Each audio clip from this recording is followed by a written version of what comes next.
라디오 독서실 한국인이 사랑하는 우리 문학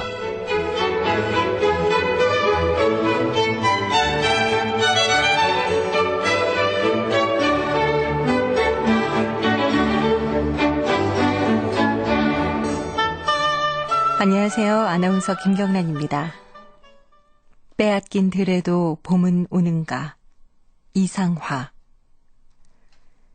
지금은 남의 땅. 빼앗긴 들에도 봄은 오는가.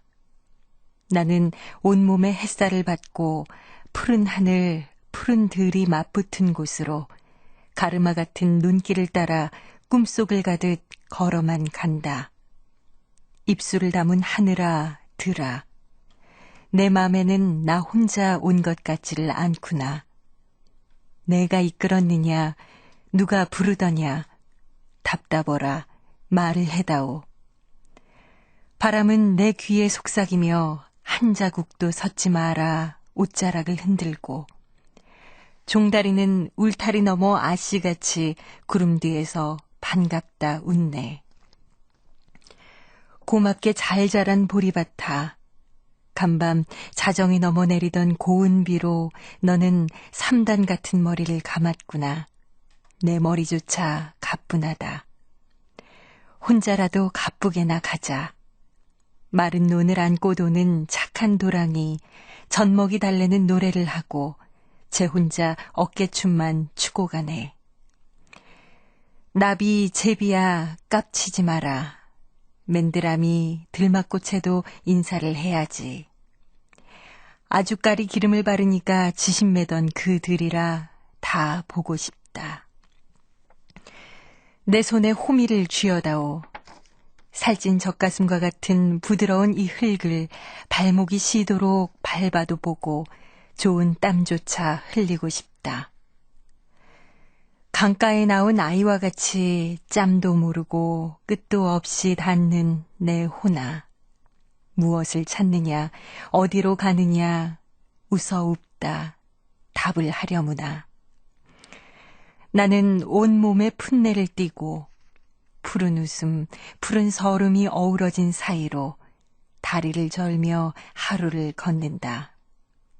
아마도 봄 신령이 지폈나 보다. 그러나 지금은 들을 빼앗겨 봄조차 빼앗기겠네.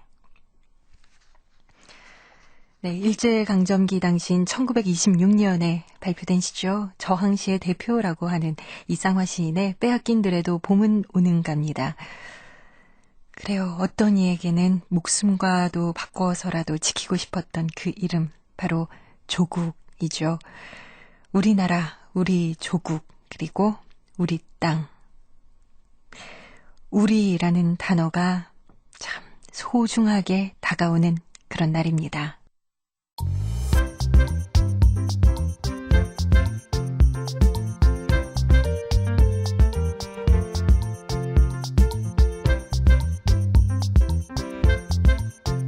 소리로 만나는 책 라디오 독서실. 한국인이 사랑하는 우리 문학을 김경란 아나운서와 함께 만나봅니다.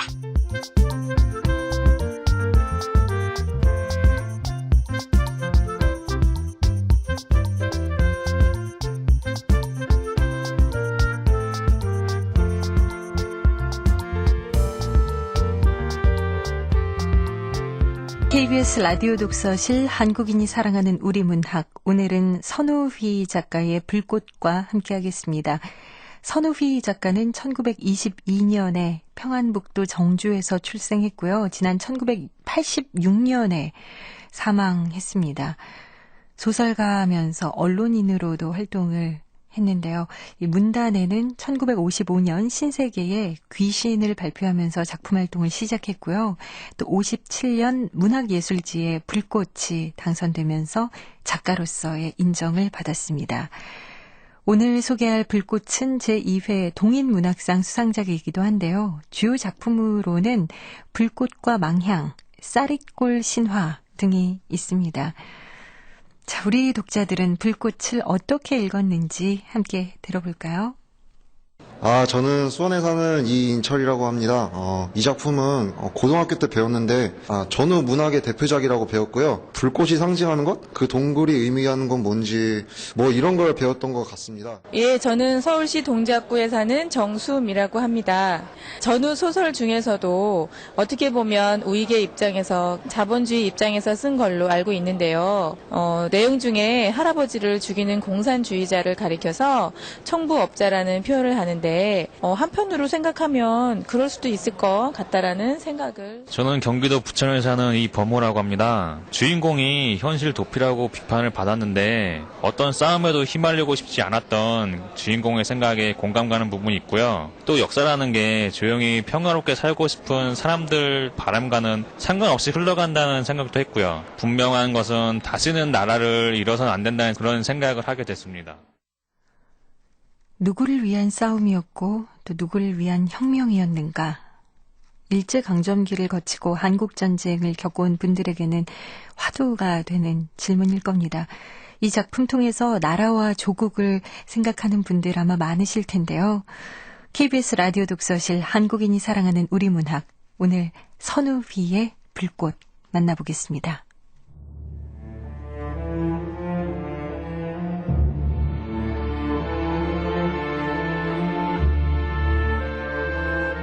불꽃, 선우휘.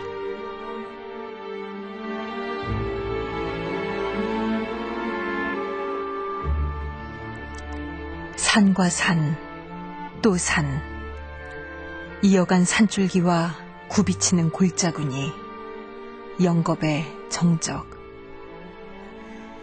멀리서 보면 북에서 남으로 흐르는 이 골짜구니가 마치 푸른 모포를 들이운 것 같이 부드러운 빛깔로 보였다. 그러나 골짜구니를 뒤덮고 있는 관목의 가지와 잎사귀에 가려 험한 바위가 짐승처럼 엎드리고 담그면 손목이 끊길 것 같은 차디찬 냇물이 그 밑을 흐르고 있었다. 이 골짜구니가 내려다 보이는 선역, 부엉산 산마루. 거기 동굴이 있었고 그 동굴을 등지고 고현은 앉아 있었다. 기대고 있는 바위가 퍽 차가웠다. 해가 산마루 뒤로 기울기 시작하면서 골짜구니의 이편에 지어졌던 그늘이 차차 저편 산허리로 물들어갔다. 그곳 검푸르게 우거진 솔밭 가운데 현의 증조부의 산소가 보였고 거기서 눈길을 북으로 돌리면 보이지 않는 오욕의 날이 영겁의 산줄기를 끊어놓고 있었다. 아니, 지금은 그 흔적뿐. 포성과 함께 피를 뿜고 남쪽으로 옮겨간 오욕의 날. 오욕. 인간이 땅과 인간에게 가한 오욕.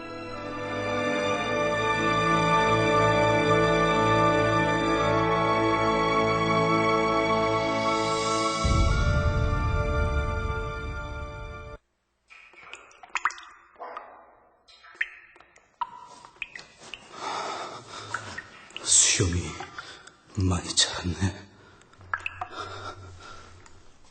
현은 손바닥으로 턱을 쓰다듬었다. 짐승처럼 사람의 눈을 피해 쫓겨다닌 시간이 턱과 뒷덜미에 흐르고 있었다. 가마솥같이 거친 턱수염, 덜미를 뒤덮은 머리카락, 그리고 가슴에는 무수한 가시가 돋쳐 있었다. 소련제 소총과 세 발의 탄환. 현은 가만히 무릎에 놓은 소총 멜빵을 어루만져 보았다. 갑자기 외로움이 현의 가슴에 흘러들었다. 현은 그 외로움을 누르려는 듯이 두 팔을 가슴 위에 얹었다. 이 동굴, 부엉산 산마루의 이 동굴.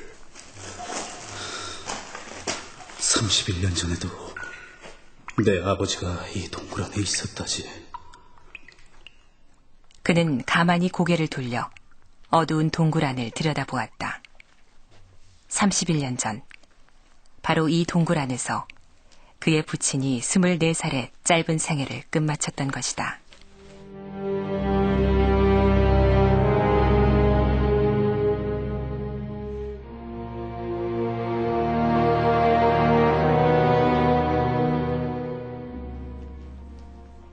(1919년 3월) 상순, 일요일도 아닌 어느 날 하오, 서울에서 북으로 100여리 떨어진 피고을, 이곳 조그만 교회 안에 남녀 교인 30여 명이 모여 있었다.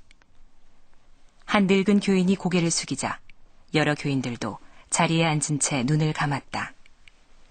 노인의 기도 소리가 천장에 튀어 울렸다. 간간히 교인들 입에서 아멘 소리가 흘러나왔다. 기도가 끝나자 노인은 옆에 놓인 보따리를 풀어 차곡차곡 접어놓은 헝겊을 들어 한 장씩 나눠주었다. 교인들은 말없이 그것을 펴보았다. 태극기였다. 다들 나가시죠. 제가 앞장을 서겠습니다. 일행은 조용히 밖으로 나갔다. 교인들의 경건한 얼굴에 갑자기 긴장의 빛이 떠올랐다. 키 큰 젊은이가 선두에 섰다.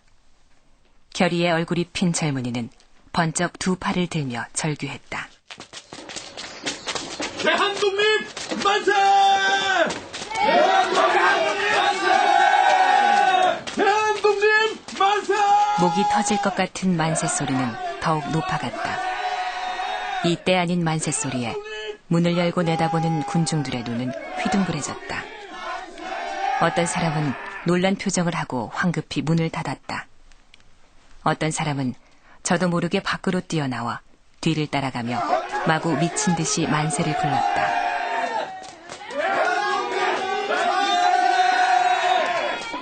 감동과 공포에 찬 눈.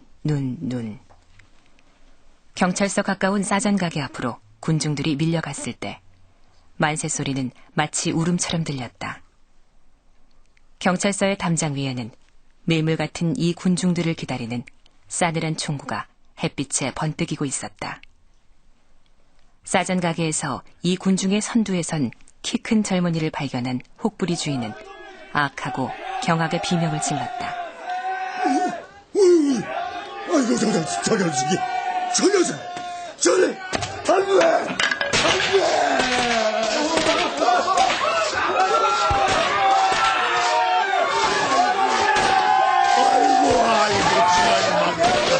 망했구나.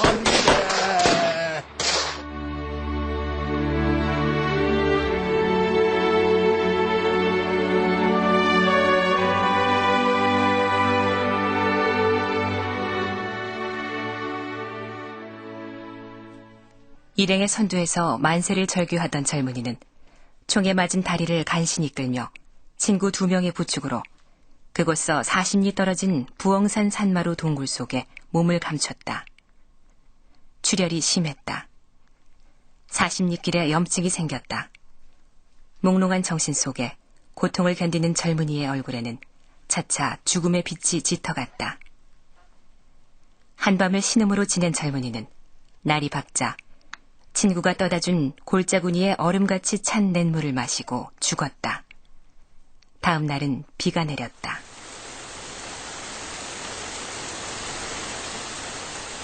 살아남은 2명은 이 동굴까지 뻗친 경찰의 손에 잡혀가고 젊은이의 시체는 그의 부친에게 인도되었다. 싸전 주인인 젊은이의 부친은 눈물 한 방울 없이 아들의 시체를 공동묘지에 묻었다. 그는 죽은 아들을 가엾다기보다 증오했다. 이것은 내 아들이 아니여. 애비를 두고 죽은 자식, 대를 끊게 만든 자식은 자식이 아니라 요물이여. 본가에 갔던 며느리는 소식을 듣고 몇 번 기절한 끝에 간신히 몸을 가누어 달려와 남편의 무덤 앞에서 한밤을 새웠다. 아침에 사람들이 묘를 찾아갔을 때 흑투성이가 된 며느리는 거의 실신한 병자같이 되어 있었다. 20살의 과부가 된 며느리는 본가에 돌아가 9달 만에 아들을 낳았다. 이름을 현이라고 불렀다.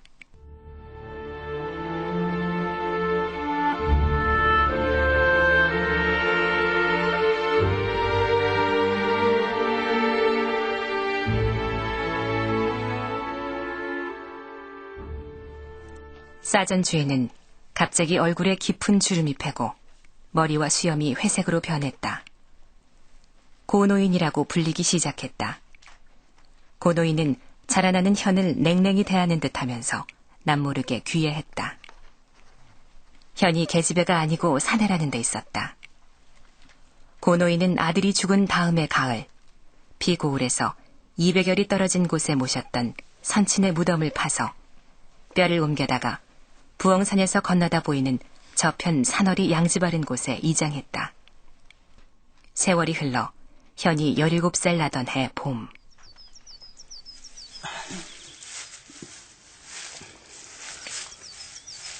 어머니, 이렇게 하면 돼요?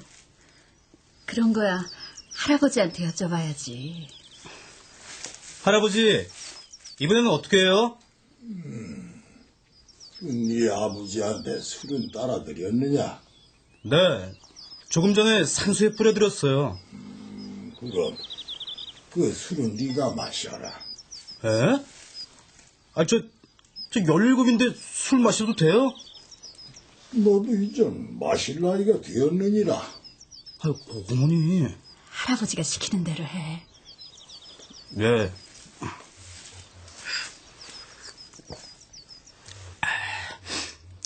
저 할아버지도 이쪽으로 오세요. 아니다. 그 불여 자식. 네가 이쪽으로 오너라. 예.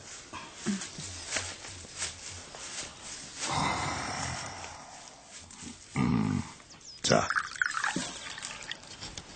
너 한 잔 더 하렴. 술은 어른 앞에서 배워야 하느니 그래야 술 버릇이 점잖아지지.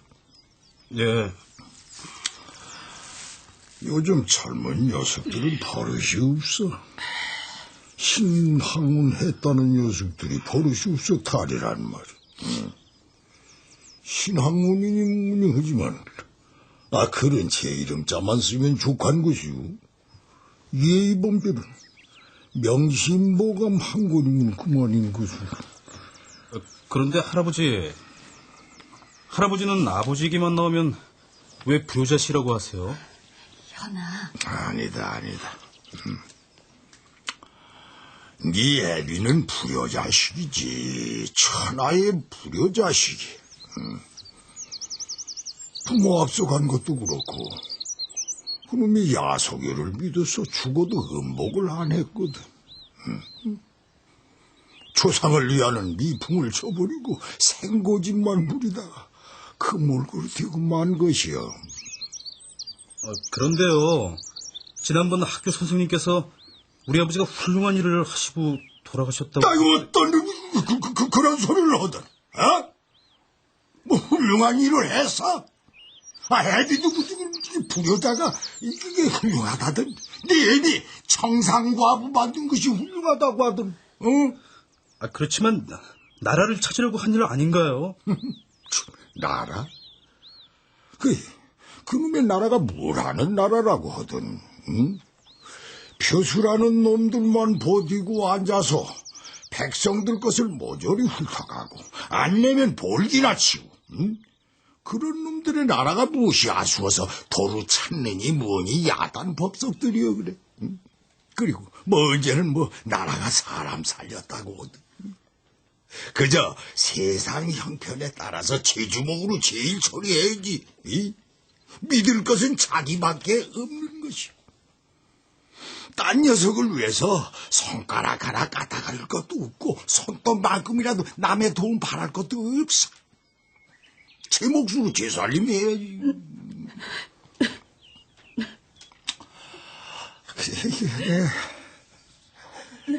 얘기가 좀 과했나 보다만 말인 줄 그렇다는 게다. 나는 네 애미 볼 때마다 죽은 네 애비가 고얀 생각이 든다. 이 늙은 것도 오죽이나 편했겠느냐.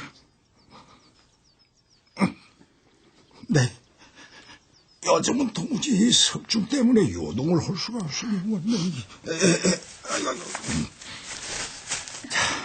예, 집으로 가자도.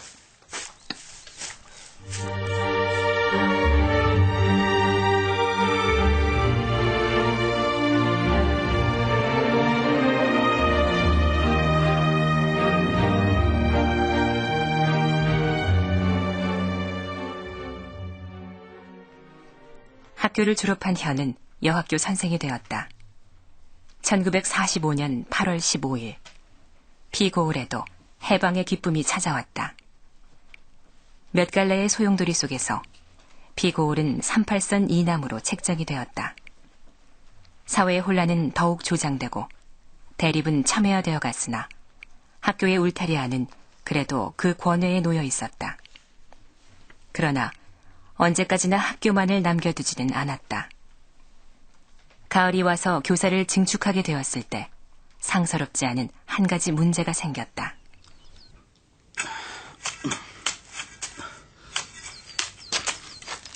고 선생님, 뭐 하세요? 예. 꽃이 예쁘게 피었어요. 고 선생님은 아무 일에도 관심이 없으세요? 네? 왜 어떤 일에도 의사표시가 없냐고요. 지금 선생님 세 분이 교장 선생의 비리를 고발하겠다고 나섰는데. 그런 건 할 사람이 따로 있겠죠. 저는 남의 일에 이러니 저러니 할 입장에 있지 못합니다. 소극적이시군요. 소극적일진 몰라도 전 남의 일에 흥미도 없거니와 남의 한계를 침범할 생각은 더욱더 없습니다. 어쩌면 그러실까. 그런데 여학교의 문제는 간단하게 끝나지 않았다. 교원들은 이 사건을 계기로 그동안 사상적인 문제 때문에 교장으로부터 받아온 굴욕을 일거에 풀어보리라는 의도를 가지고 있었다. 한편 교장은 때마침 일어난 일부 학생들의 정치적 소동을 그들 교원에게 뒤집어 씌우려 했다. 결과적으로 3명의 교원은 경찰에 구속되어 문초를 받게 되었다. 누가 봐도 부당했다. 그러나 교원들은 교장의 교화를 눈앞에 보고도 감히 입을 열어 정면으로 대항하지를 못했다. 현은 아연했다. 교활과 비열이 뒤섞인 교장의 얼굴을 쳐다보다 저도 모르게 불쑥 일어섰다. 교장 선생님, 대책을 세워야 하지 않겠습니까? 대책이라니요? 세 분 선생님이 이번 소동에 아무런 관련도 없다는 것은 교장 선생님도 잘 알고 계시지 않습니까? 아이, 고 선생, 내가 그런 것을 어떻게 알아요? 배 선생님은 그동안 부친상을 치르러 가서 사건 때는 안 계셨고, 두 김 선생님은 일주일간의 수학여행에서 그제야 돌아오시지 않았습니까? 그건 모르지요. 없었다고 관련이 없는 것은 아닐 터이니까. 그리고 경찰에서 알아서 하겠죠. 파렴치한. 교장 선생님은 이번 부정 사건 때문에 일부러 새 선생님을 몰아넣는다는 비난을 듣게 될 겁니다. 고 선생! 아니, 말 조심해요! 그게 무슨 소리예요? 아니, 그러면 내가 부정 사건에 관계가 있단 말이에요? 진일보해야 돼. 앞으로 자, 결정적인 공격. 저는 그런 단정은 안 했습니다. 말하자면 남들이 그렇게 보기가 쉽다는 거죠. 그 후 문제의 선생들은 경찰서에서 돌아오자 학교를 떠나고 말았다. 현 역시 한 달도 못 가 사표를 내고 말았다.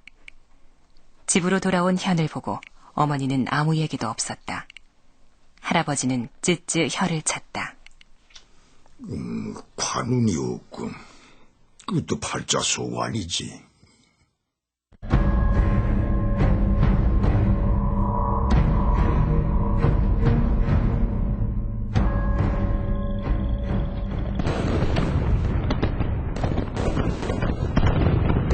현은 잠에서 깨어났다. 쿵 소리가 들렸다. 아직 날이 밝지 않았다. 그날은 하루 종일 포성이 들리더니 부상자를 실은 후속열차가 숨가쁘게 피역을 지나 남하했다. 또 한밤을 새운 이튿날 아침, 피고울에는 인민군의 대열이 지나가고 있었다. 늘어진 시체, 붉은 깃발의 시위. 이것은 또 무슨 짓이야. 하지만 하고 싶거든 멋대로 하려무나. 여하튼 간에 난 모르는 일이고 나에겐 손톱만큼의 관련도 없다. 너희는 너희고 난 나다. 며칠 후 이북으로 갔다던 절친했던 친구 연호가 피고울로 들어오자 먼저 현을 찾았다. 형, 오랜만이야. 어때? 고생 많이 했지? 뭐 별반. 아니야. 그동안 고생이 많았을 거야. 하지만 이제 강도놈들도 물러갔으니 걱정 마. 근데 자네는 왜 이러고 있나? 내가 뭘? 뛰어나와 일을 해야 할 게 아닌가? 아니, 일이라니. 나야 소 키우고 농사 짓고 있지. 이 사람이. 그런 일 말고 자네가 이처럼 배겨 있는 것도 이때를 기다린 것이 아닌가? 아니, 때를 기다렸다니.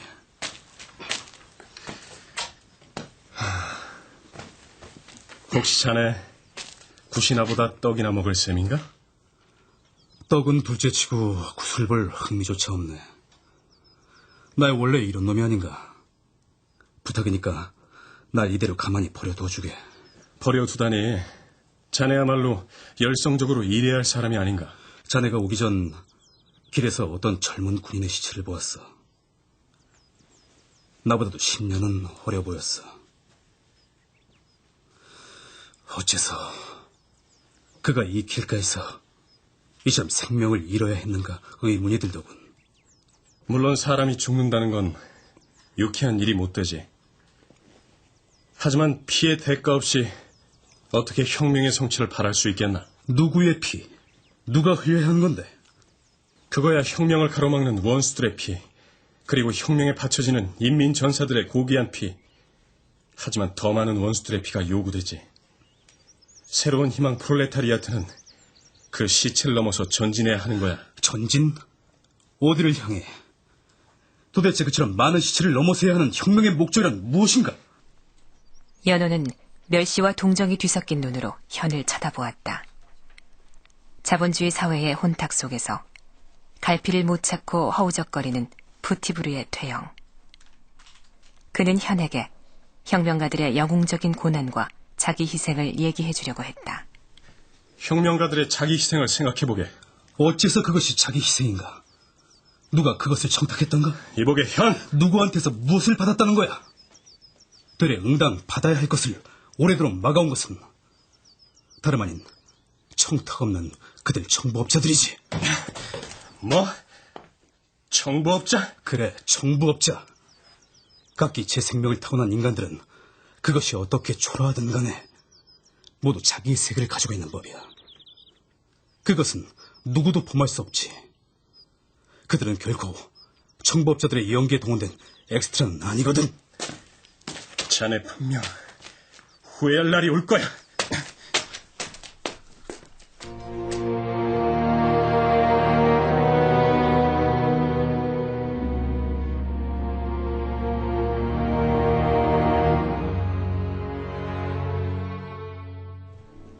다시 열흘이 지난 어느 날, 7월의 하늘 아래 찌는 듯 뜨거운 땅 위에서 정부업자들은 하나의 잔치를 베풀었다.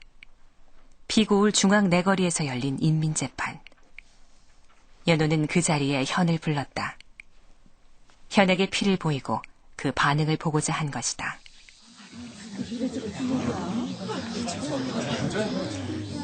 고현, 조연히 홀로 고고하겠다는 너도 반드시 어떤 마음의 동요가 생길 거야. 공포, 당황, 기겁, 애원. 그러면 나는 수월히 내 손아귀에 들어오게 되겠지. 날 왜 오라고 한 거야? 인민재판인데 인민들이 빠지면 안 되지. 저기 재판받을 반동이 끌려나온 거. 첫 번째 희생자, 국민의 회장이 언도를 받자 군중의 까닭모를 아우성과 함께 집행자들의 손에 쥐어졌던 굴다란 곤봉이 얼굴이 거의 흑빛이 된 반백의 머리 위에 쏟아졌다. 뼈가 부서지는 소리, 살이 떨어져 나가는 무딘 소리.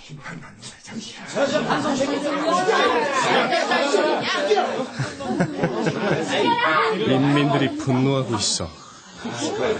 과연 그럴까? 두 번째 반동이 나오면 왜 그러나 아는 사람인가? 희생자는 다름 아닌 조선생의 부친이었다. 그는 무력한 늙은이에 지나지 않았다. 현은 땀이 흐르고 있는 얼굴을 돌려 연호를 쳐다보았다. 그 야릇한 눈동자와 입가에 띄운 까닭 모를 웃음. 저 얼굴이 같이 자란 친구, 인간의 얼굴이라니.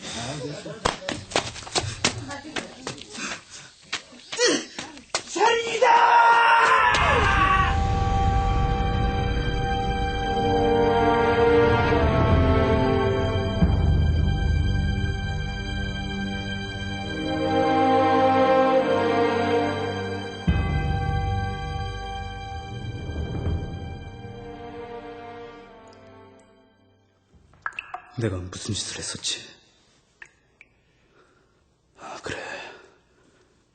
연호의 뺨을 갈겼고 앞에 버티고 섰던 보안사원의 소총을 낚고채 무조건 뛰었어. 그리고 이거 동굴까지. 내가 왜 그랬을까? 그래, 그건 살인이야. 그리고 살인을 묵인하는 군중들. 군중들의 아픔, 고통. 현은 거기서 인간의 모욕을 보았다. 절망과 슬픔이 뒤섞여 터져 나오던 눈물. 아니, 그것은 피였다. 날이 밝으면 조 선생이 이 동굴을 찾아올 거야. 이런 속에서도 한 줄기의 빛은 있구나. 그들을 기다리고 장난을 붙여야겠어.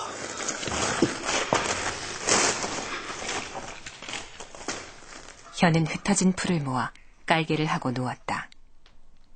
소총의 탄환을 재우고 그것을 베개로 했다. 문득 가슴에 치솟는 한 가지 불안이 있었다.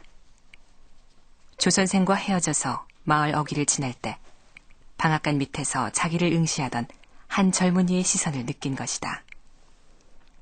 잠시 깃들였던 그 불안은 곧 피로 속에 흩어지고 현의 두 눈이 감기더니 어느덧 가느다란 코 고는 소리가 들렸다.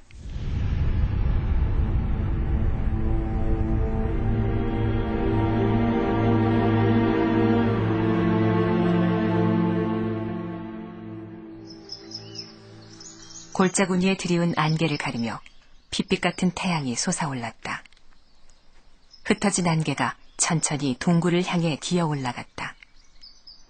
찬 기운이 서린 골짜구니의 숲속에서 두 그림자가 나타나더니 안개를 타고 동굴을 향해 걸어오르기 시작했다.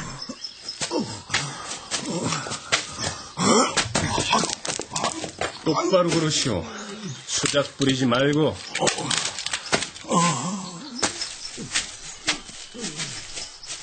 고개를 숙이고 앞서서 걷고 있는 고노인과 뒤따르는 연호. 연호의 허리에 비스듬히 박힌 총.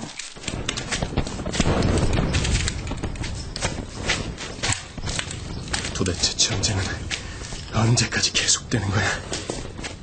빨리 남조선을 해방시켜야지. 이모! 할아버지 도모! 똑바로 그러시오! 빨리 가서 할아버지 손자 고연반동을 잡아야 하지 않겠어! 연호는 초조히 걷고 있었다. 그는 중앙당으로부터 현을 체포해 넘기려는 지령을 받았고 어제 저녁 현이 나타났다는 정보를 입수한 후 고노인을 미끼로 끌어냈던 것이다. 현아, 현아.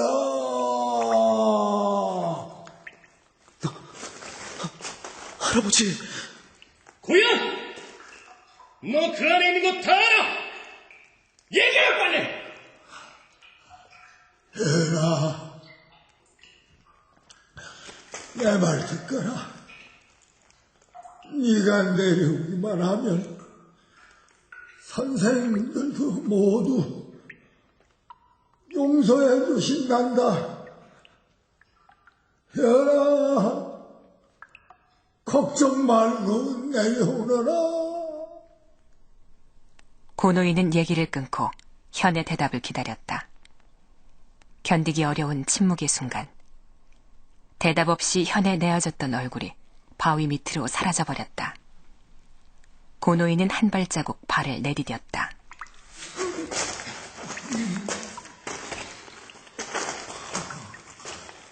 현아, 현아. 거기 서지 못해! 어디 가는 거야!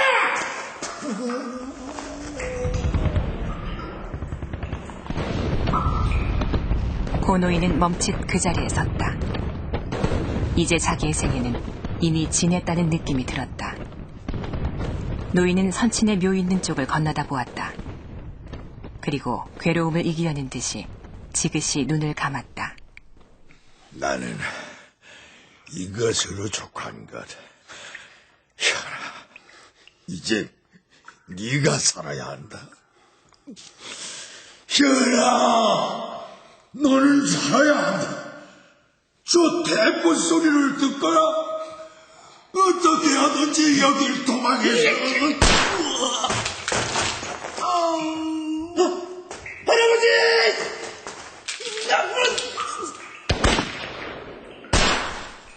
현의 소총과 연호의 권총에서 불이 튀었다. 순간 현은 왼편 어깨에 뜨거운 쇠갈고리의 관통을 느끼며 연호가 숲속으로 굴러떨어진 것을 보았다. 현의 어깨에서 붉은 피가 뿜어져 나왔다. 꼭 30년을 살고 지금 여기서 죽어간구나.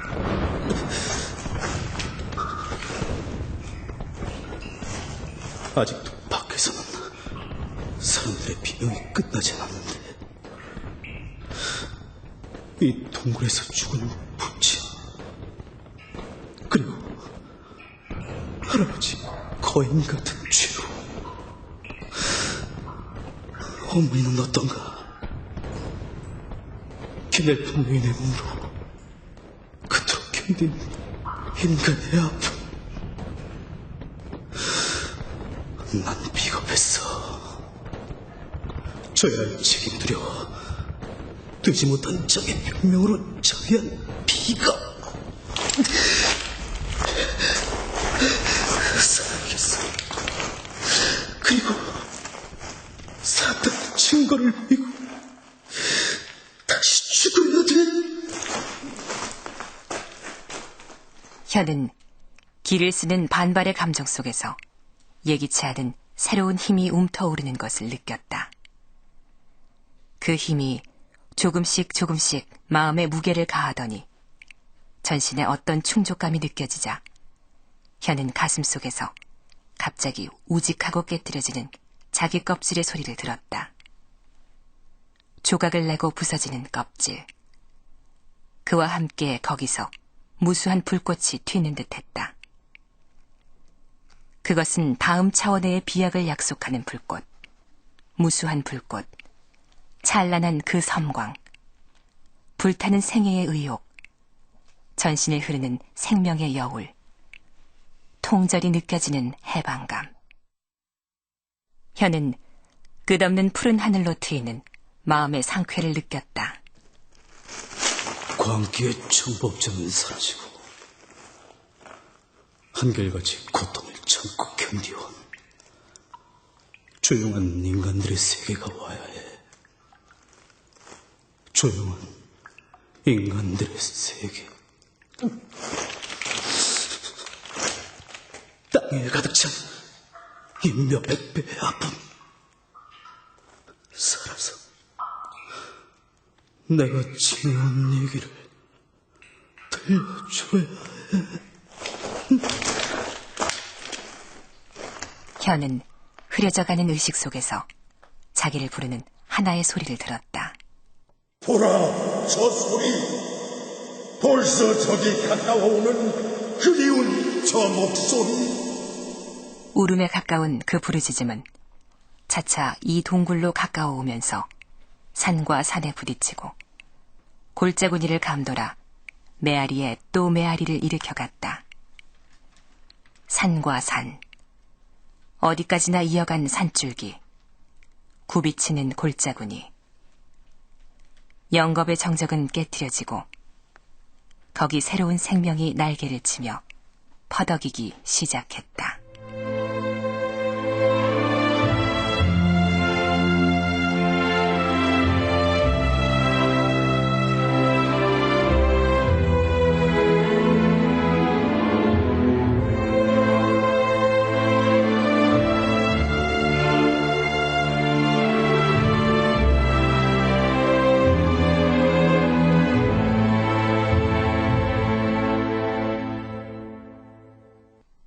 선우휘 작가의 불꽃 함께 하셨는데요.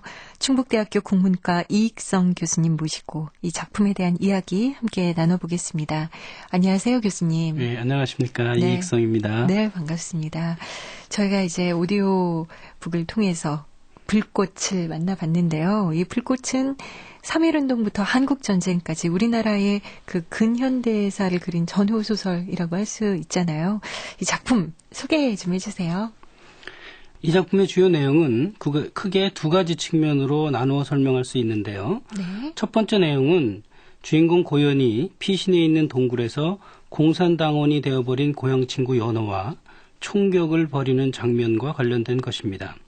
이 부분에서 작가는 민족 상잔의 비참한 6.25 한국 전쟁의 성격과 그것이 개인에게 주는 영향력의 문제를 제기하고 있는 것 같습니다. 네. 두 번째 내용은 주인공이 친구의 총을 맞고 의식이 흐려지는 과정에서 자신이 살아온 과거사를 회상하는 것입니다. 3.1운동 때 아버지가 일제히 총에 맞아 유복자로 태어난 주인공이 일제 강점기를 살면서 일본에 유학하고 학병에 강제 징집되었다가 전쟁 중에 탈출하여 고향에 돌아오는 과정, 해방 공간의 혼란과 곧 이어지는 6.25 한국 전쟁에 이르기까지 주인공의 회상을 통해 작가는 아마도 격변기의 한국 근대사를 주인공의 고현의 개인사에 녹여 서술하려고 한 것이 아닌가 생각해 봅니다. 아, 그렇군요. 아마 이 시대의 그런 그 배경을 우리 지금 젊은 세대에서는 조금 낯설고 이런 시대가 있었구나라는 생각을 하면서 이 작품을 접했을 것 같아요. 이 제목이 불꽃이라고 이제 지어졌는데 이 끝부분에 보면요. 이 작품 제목 불꽃에 대한 설명이 있잖아요. 그 부분을 보면 무수한 불꽃, 찬란한 그 섬광, 불타는 생애의 의욕, 전신을 흐르는 생명의 여울, 통절이 느껴지는 해방감. 현엔 끝없는 푸른 하늘로 트이는 그 마음의 상쾌를 느꼈다. 이런 내용이 이제 작품 속에 있는데 이런 내용을 이렇게 좀 되짚어 생각을 해보면 그렇다면 이 불꽃이라는 것은 뭐 어떤 새로운 의지 뭐 이런 것들을 말하는 건가요? 어떤 건가요? 그 손자인 고현에게 자수를 권유하려고 작가의 할아버지 고노이는 동굴로 공산주의자가 되어버린 연호와 더불어 오게 됩니다. 그렇죠. 그러나 그 도망가라고 말하는 고노인이 친구가 쏜 총, 연호가 쏜 총에 맞아 할아버지 죽음 앞에서 도망가지 못하고 친구 연호와 서로 총을 쏘아 연호를 낭떠러지로 떨어져 죽게 하고 고현 본인은 총상으로 의식이 흐려지는 부분에서 나오는 독백 부분입니다. 네. 그러니까 소설 속에서 주인공은 순종적인 삶을 강요하는 할아버지 때문에 격변기 역사의 현장에서 소위 말해서 이 작품에서는 꽃밭의 시대라는 말로 그 외면과 도피의 삶을 살다가 자기 껍데기를 깨뜨렸을 때 느낀 감정을 서술하는 부분인데 그 앞에 나오는 부분을 제가 한번 읽어보면 조각을 내고 부서지는 껍질 그와 함께 거기서 무수한 불꽃이 튀는 듯했다. 그것은 다음 차원의 비약을 약속하는 불꽃. 그러니까 여기서 말하는 불꽃은 외면과 도피의 삶을 살아왔던 주인공 고현이 역사의 현장에서 정면 돌파를 감행하려는 각오를 다짐하였을 때 오는 희열을 불꽃이라고 말하는 것 같습니다. 그리고 이 고현이 다짐하고 지향하는 삶은 살아서 청부업자들을 거부하려고 하는 것이고 이것이 작품 맨 뒷부분에서 작가는 주인공의 새 삶의 가능성을 다음과 같이 서술하고 있습니다. 그러니까 소설 맨 마지막 부분인데 산과 산, 어디까지나 이어간 산줄기, 굽이치는 골짜구니, 영겁의 정적은 깨트려지고 거기 새로운 생명이 날개를 치며 퍼득이기 시작했다. 이 소설의 마지막 부분인데 주인공이 새로운 삶의 희망을 새로운 의지로 해서 불꽃이라는 말로 표현한 것 같습니다. 그래요. 아마 이 불꽃 들으면서 선우희 작가에 대해서 궁금해하는 청취자분들 계실 것 같은데 이 작가 자신이 실향민이었고 그런 만큼 이제 뭐 이 군인의 신분으로 또 이 소설을 또 집필을 했고 그 분단과 이념에 관한 작품을 이렇게 내놓을 수밖에 없었을 것 같아요. 어떤가요? 글쎄, 그 선우위의 경우에서 월남민으로 실향민으로서 살았던 그의 삶에 대해서 뭐 다들 얘기할 필요가 없는데 작가 선우위의 고향에 대해서 한번 얘기를 좀 해볼 필요가 있는데요. 선우위의 고향은 평안남도 정주입니다. 이 정주라는 지역은 우리 그 근현대 한국 문학사에서 중요한 작가로 얘기하는 대표적인 작가로 얘기하는 이강수, 그다음에 김소월의 고향입니다. 그러니까 그런 문향이라고 하는 문학적 고향으로서의 그런 의미에서 고향이라고 하는 것을 얘기를 했고 특히 그 선우위가 고향에 대한 애착 이런 것이 나타난 것은 이광수가 일제 말기에 본인이 다니는 경성사범학교 시절에 다니던 시절 일제 말기에 변절한 이광수에 대한 어떤 그런 그 애착이라나 그런 것에 보여준 어떤 특징들은 중요하게 나타날 수가 있는데 이게 이제 그건 너무 전문적인 얘기라 그 부분은 얘기해서 좀 어려울 것 같고요. 그다음에 또 하나 이제 얘기할 수 있는 것은 그의 어떤 작가적 이력의 특이점을 얘기를 해야 되는데요. 그러니까 경성사범학교라고 하는 것을 대학을 졸업하고 해방 이전에 일제의 훈도로서 정주에서 소학교 선생을 하다가 해방을 맞습니다. 그리고 월남을 해서 인천 제물포고등학교, 인천고등학교에서 선생님을 약간 하다가 그 당시 있었던 노동운동과 관련돼서 그 교사들이 보여준 어떤 좌익적인 성향에 반대를 해가지고 신문기자 잠깐 하다가 그것도 못마땅해서 군인으로 소위로 인간을 합니다. 그러셨군요. 그러니까 1949년에 소위로 시작해서 전쟁기에 맨 처음에 정훈이라고 하는 정치훈련이라고 하는 건데 이 정치훈련이라고 하는 병과는 그 군인들의 어떤 이념적인 무장을 주요한 업적으로 했지만 실제 전쟁에 나가선 이것이 할 일이 없을 때 유격대 대원으로 특수전 임무까지 했던 것을 통해서 선우위는 고속 승진을 해서 57년에 이르면 대령에 이른다라는 거죠. 그러다가 대령이면서 그 정훈 업무라고 하는 것이 작가들을 컨트롤하는 자리에 있었으니까 작가들과 식재하면서 작가들의 어떤 불만감들이 이 작품을 쓰게 된 동기로 작용했을 것이고 그리고 그러다가 바로 그 불꽃을 통해 가지고 제대를 하고 바로 그 조선일보 신문사 주간을 하면서 작가로서뿐만 아니라 굴지의 모일간지 주필까지 언론인으로도 평생을 살게 됐다는 거죠. 그래요. 참 다양한 이력과 또 다양한 그런 생애의 그런 우여곡절과 많은 것들을 겪다 보니까 또 이렇게 우리 대한민국의 또 우리 독자들의 마음에 깊이 남는 이런 작품들도 많이 내놓고 생을 마감하셨다는 생각이 듭니다. 네, 교수님 덕분에 이 불꽃의 새로운 면을 또 알게 돼서 참 좋은 시간이었습니다. 오늘 말씀 잘 들었습니다. 네, 감사합니다. 네, 지금까지 도움 말씀의 충북대학교 국문과 이익성 교수였습니다. 우리 주변에는 있을 때는 그 소중함을 잘 모르다가 사라져 봐야 소중했다, 귀했다라는 거를 뼈저리게 느끼는 게 참 많죠. 아마 공기, 그리고 물, 이런 환경도 있을 테고요. 또 가족도 있겠지만 오늘만큼은 나라에 대해서 한 번쯤 생각해 보는 것도 필요할 듯 합니다. 1945년 이전에는 나라가 없었던 시절이 있었고 그 나라를 되찾기 위해서 목노아 만세를 불렀던 우리 조상들이 있었죠. 고맙고 소중한 분들인데 너무 쉽게 잊고 지내는 것은 아닌지 반성을 하게 됩니다. 지금까지 선우휘 작가의 불꽃편, 음악 최현석, 효과 안익수, 노동걸, 김기평, 기술 이흥규, 극본 서현희, 제작 박기환, 장효선, 진행의 김경란이었습니다.